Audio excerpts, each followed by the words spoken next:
ಅಂತಾರಾಷ್ಟ್ರೀಯ ಮಾರುಕಟ್ಟೆಯಲ್ಲಿನ ಬೆಳವಣಿಗೆಗಳು ಮತ್ತು ಡಾಲರ್ ಮೌಲ್ಯದ ಏರಿಳಿತದ ಆಧಾರದ ಮೇಲೆ ಕೆಲವು ಮಾರುಕಟ್ಟೆ ತಜ್ಞರು ಚಿನ್ನದ ಬೆಲೆಯಲ್ಲಿ ಇಳಿಕೆಯಾಗುವಂತಹ ಮುನ್ಸೂಚನೆಯನ್ನು ಕೊಟ್ಟಿದ್ದಾರೆ. ಇತ್ತೀಚಿನ ವರದಿಗಳ ಪ್ರಕಾರ ಚಿನ್ನದ ದರದಲ್ಲಿ ಭಾರಿ ಕುಸಿತ ಕಂಡು ಬಂದಿದ್ದು 30,000ವರೆಗೆ ಇಳಿಕೆಯಾಗಬಹುದು ಎಂಬ ಊಹಾಪೋಹಗಳಿದೆ. ಇತ್ತೀಚಿನ ದಿನಗಳಲ್ಲಿ ದೇಶೀಯ ಮಾರುಕಟ್ಟೆಯಲ್ಲಿ ಚಿನ್ನದ ದರವು ಗರಿಷ್ಠ ಮಟ್ಟದಿಂದ ಇಳಿಕೆಯಾಗಿದೆ. 22 ಕ್ಯಾರೆಟ್ ಚಿನ್ನದ ಬೆಲೆಯು ಪ್ರತಿ 10 ಗ್ರಾಂಗೆ ಸುಮಾರು 1,33,700ರ ಆಸುಪಾಸಿನಲ್ಲಿದೆ. ಹಾಗಾದ್ರೆ ಬೆಲೆ ಇಳಿಕೆಗೆ ಕಾರಣಗಳೇನು?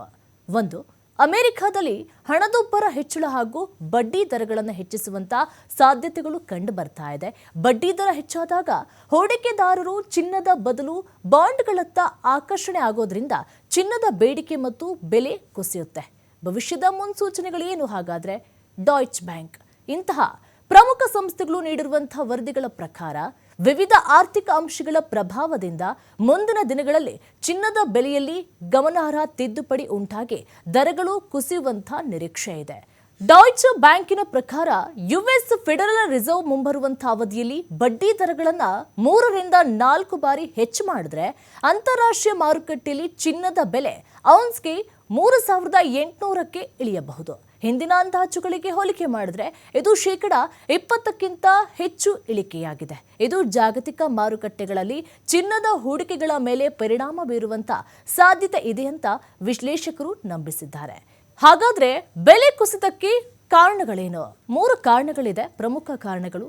ಒಂದನೇದು, ಯುಎಸ್ನಲ್ಲಿ ಬಡ್ಡಿ ದರ ಏರಿಕೆಯ ಭಯ. ಯುಎಸ್ನಲ್ಲಿ ಹಣದುಬ್ಬರ ಮತ್ತೆ ಏರುವಂತಹ ಸಾಧ್ಯತೆಯ ಹಿನ್ನೆಲೆಯಲ್ಲಿ ಫೆಡರಲ್ ರಿಸರ್ವ್ ಬಡ್ಡಿ ದರಗಳನ್ನು ಹೆಚ್ಚು ಮಾಡಬಹುದು ಎಂಬ ನಿರೀಕ್ಷೆ ಇದೆ. ಸಾಮಾನ್ಯವಾಗಿ ಬಡ್ಡಿ ದರಗಳು ಏರಿದ್ರೆ ಹೂಡಿಕೆದಾರರು ಚಿನ್ನದ ಬದಲು ಬಾಂಡ್ಗಳು ಮತ್ತು ಡಾಲರ್ ಆಧಾರಿತ ಸ್ವತ್ತುಗಳಲ್ಲಿ ಹೂಡಿಕೆ ಮಾಡಲು ಒಲವನ್ನು ತೋರಿಸ್ತಾರೆ. ಇದು ಚಿನ್ನದ ಬೇಡಿಕೆಯನ್ನ ಕಡಿಮೆ ಮಾಡುವಂತ ಸಾಧ್ಯತೆ ಇದೆ. ಎರಡನೇದು, ಭಾರತ ಮತ್ತು ಚೀನಾದಲ್ಲಿ ದುರ್ಬಲ ಬೇಡಿಕೆ. ಭಾರತ ಮತ್ತು ಚೀನಾ ವಿಶ್ವದ ಅತಿದೊಡ್ಡ ಚಿನ್ನದ ಖರೀದಿದಾರರು.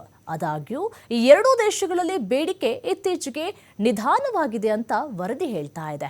ಬೇಡಿಕೆ ಕಡಿಮೆ ಆದರೆ ಬೆಲೆಗಳ ಮೇಲಿನ ಒತ್ತಡ ಸ್ವಾಭಾವಿಕವಾಗಿ ಹೆಚ್ಚಾಗ್ತಾ ಹೋಗುತ್ತೆ. ಮೂರನೇದು, ಚೀನಾದಲ್ಲಿ ಖರೀದಿಗಳಲ್ಲಿ ಇಳಿಕೆ. ಚೀನಾದಲ್ಲಿ ಯುವಾನ್ ಬಲಗೊಳ್ಳುವಿಕೆ ಮತ್ತು ರಿಯಲ್ ಎಸ್ಟೇಟ್ ವಲಯದಲ್ಲಿನ ಸುಧಾರಣೆಯಿಂದಾಗಿ ಹೂಡಿಕೆದಾರರು ಚಿನ್ನವನ್ನು ಹೊರತುಪಡಿಸಿ ಇತರ ಕ್ಷೇತ್ರಗಳತ್ತ ಮುಖ ಮಾಡ್ತಾ ಇದ್ದಾರೆ ಅಂತ ವಿಶ್ಲೇಷಣೆ ಹೇಳ್ತಾ ಇದೆ. ಇದು ಚಿನ್ನದ ಖರೀದಿಯನ್ನ ಕಡಿಮೆ ಮಾಡುವಂಥ ಸಾಧ್ಯತೆ ಇದೆ. ಮತ್ತೊಂದು ಕಡೆ ಹೆಚ್ಚಾಗುವಂಥ ಅವಕಾಶಗಳು ಇದೆ. ಡಾಯ್ಚ್ ಬ್ಯಾಂಕ್ ಮತ್ತೊಂದು ಆಸಕ್ತಿದಾಯಕ ಅಂಶವನ್ನ ಬಹಿರಂಗಪಡಿಸಿದೆ. ಫೆಡರಲ್ ರಿಸರ್ವ್ ಬಡ್ಡಿ ದರಗಳನ್ನು ಪ್ರಸ್ತುತ ಮಟ್ಟದಲ್ಲಿಯೇ ಬದಲಾಯಿಸ್ತಾ ಇದ್ರೆ ಈ ವರ್ಷದ ಕೊನೆಯ ತ್ರೈಮಾಸಿಕದಲ್ಲಿ ಚಿನ್ನದ ಬೆಲೆಗಳು ಔನ್ಸ್ಗೆ 4,800ಕ್ಕೆ ಸ್ಥಿರವಾಗುವಂತ ಸಾಧ್ಯತೆ ಇದೆ ಅಂತ ಅದು ಹೇಳಿದೆ.